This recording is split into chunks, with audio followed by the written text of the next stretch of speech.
안녕하십니까. 종신대학교 신학대학원 명의교수 박용규입니다. 칼빈의 마지막 사역과 특별히 유언에 대해서 같이 살펴보도록 하겠습니다. 1541년 제네바로 돌아온 칼빈은 한 번도 고국 프랑스를 방문하지 못하고 제네바 개혁에만 전념했습니다. 그가 제네바 시민권을 받은 것은 1559년에 이르러서였습니다. 그는 1541년 9월부터 1564년 5월 27일 세상을 떠날 때까지 23년간 주어진 사역을 최선을 다해서 감당했습니다. 그때까지 그는 이방인으로서 제네바 개혁운동을 주도한 셈입니다.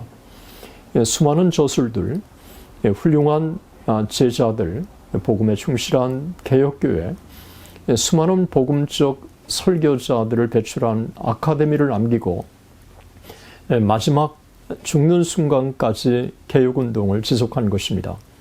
왕성한 저술활동, 이틀에 한 번씩 외친 설교, 정신없이 진행한 강의, 치리법원과 목사의 출석, 세계 각국에서 피난 온 프로테스탄트 피난민들의 영접과 환대, 그리고 수많은 사람들과의 서신교환에 이르기까지 칼빈은 쉴 틈이 없었습니다. 그의 연약한 육체를 가지고 중단하지 않고 제네바 개혁을 전개한 것입니다. 어떤 장애물도 그의 강인한 정신력을 꺾지 못했습니다. 1564년 부름을 받을 때까지 그는 빛나는 개혁을 추진해 나간 것입니다. 1564년 2월 그는 마지막 설교를 했고, 그리고 그는 4월에 배자가 집례한 성찬 예식에 참여했습니다.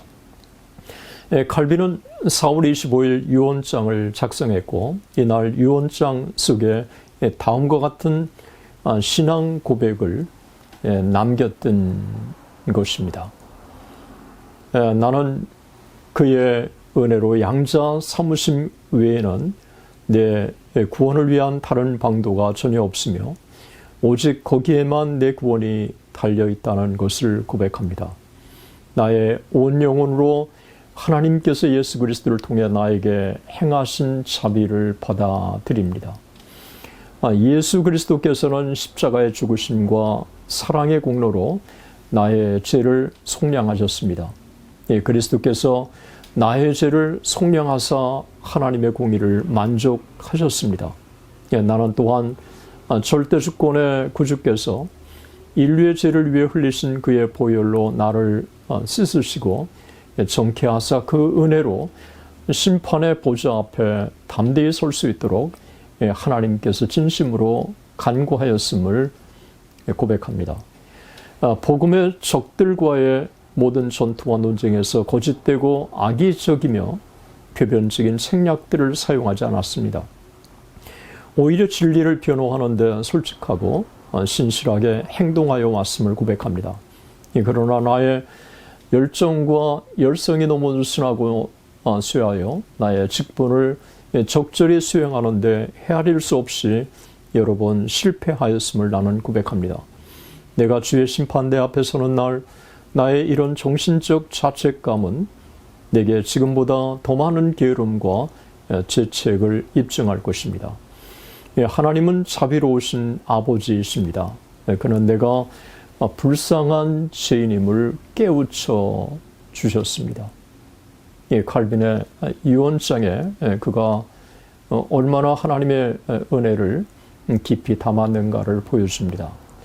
여기서 우리는 일생 동안 하나님 앞에서 하나님을 두려워하며 살았던 이 칼빈의 모습을 그대로 읽을 수 있습니다. 한 인간 칼빈, 그가 하나님 앞에 말 그대로 코람데오의 삶을 살았던 것입니다. 유언을 마친 칼빈은 숨을 거두기 전 4명의 행정장관과 전체 의원들에게 통지해서 의회에서 한 번 더 이야기를 하고 싶다는 의사를 전달합니다. 4월 27일 네 사람의 행정장관과 소위의 의원들은 칼빈의 건강을 생각해서 자신들이 칼빈의 집을 방문합니다. 이 자리에서 칼빈은 그동안의 친절에 감사하면서 자신이 화를 분출한 것에 대해 용서를 구하고 그리스도의 순전한 교리와 치리를 보존하라고 권면합니다. 권면을 마친 칼빈은 그들과 공화국 전체의 안위를 지켜달라고 하나님께 간절히 기도한 다음 그들 모두와 일일이 악수를 합니다. 위원들은 부모의 유언을 듣는 것처럼 진지하고 엄숙했고 슬픔과 눈물 속에 그 자리를 떠났습니다. 칼빈은 제네바 목회자들에게도 유언을 남깁니다. 제네바 목회자들을 불러서 칼빈은 이렇게 마치 바울이 에베소 장로들을 불러서 부탁했던 것처럼 그렇게 부탁합니다. 4월 28일 칼빈은 제네바 목회자들을 불러서 그가 죽은 후에도 그들의 임무를 충실하게 수행하고 낙심하지 말 것과 사방에서 위협을 당해도 하나님께서 제네바와 교회를 지켜주실 것이므로 그들 사이에 다툼이 있어서는 안 되며 형제와 같은 사랑과 굳건한 단결심이 넘쳐야 한다며 다음과 같이 그들에게 권면을 합니다. 형제들이여, 내가 죽은 뒤에도 이 사역을 지속시키고 낙심하지 마십시오. 주님은 이 공화국과 교회를 적의 위협으로부터 구해 주실 것입니다. 불화를 멀리하고 서로 간에 사랑으로 서로를 포용하십시오. 주님께서 여러분들을 배치시키신 이 교회에 여러분이 무엇을 비치고 있는지 거듭거듭 생각하시고 그 어떤 이유로든 이 일을 그만두지 않도록 하십시오. 실로 이 일에 지쳐 도망치는 것은 어렵지 않을 것입니다. 하지만 그런 사람들은 주님께서는 속지 않는다고 하는 것을 경험을 통해 알게 될 것입니다. 제가 처음 이 도시에 왔을 때 복음이 설파되었지만 상황은 엄청난 혼란 가운데 있었습니다. 마치 기독교가 성상들을 무너뜨리는 것 외에는 어디에도 존재하지 않는 것 같았습니다. 그리고 저에게 대단한 모욕을 준 악의적인 사람들이 적지 않았습니다. 하지만 우리 하나님께서 본성상 전혀 담대하지 못한 저를 너무나 굳건하게 해주셔서 그들의 어떠한 시도도 저를 굴복시키지 못하였습니다. 이후에 저는 청빙에 응하여 스트라스부르크에서 이곳으로 돌아왔습니다. 그렇지만 제 마음은 내키지 않았었는데 그것은 제가 결국 아무런 결심을 맺지 못할 것이라고 생각했기 때문입니다. 주님께서 결정하신 것을 알지 못했기 때문에 저는 제 앞에 놓인 엄청난 어려움들 외에는 아무것도 보지 못했던 것입니다. 하지만 이 사역을 진행해 나가면서 저는 주님께서 참으로 제 수고를 복되게 하셨다고 하는 것을 마침내 알게 되었습니다. 여러분 또한 이 소명을 견지하여 확립된 질서를 유지시키고 동시에 사람들로 하여금 계속해서 교리를 지킬 수 있도록 하기 위해 애써야 하지 않겠습니까? 사악한 자들과 반항하는 자들이 있기 때문입니다. 여러분이 아시다시피 사태는 웬만큼 진정되었습니다. 그러므로 만약 여러분의 나태함으로 인해 사람들이 파멸에 이른다면 여러분은 하나님 앞에 그 죄가 더욱 클 것입니다.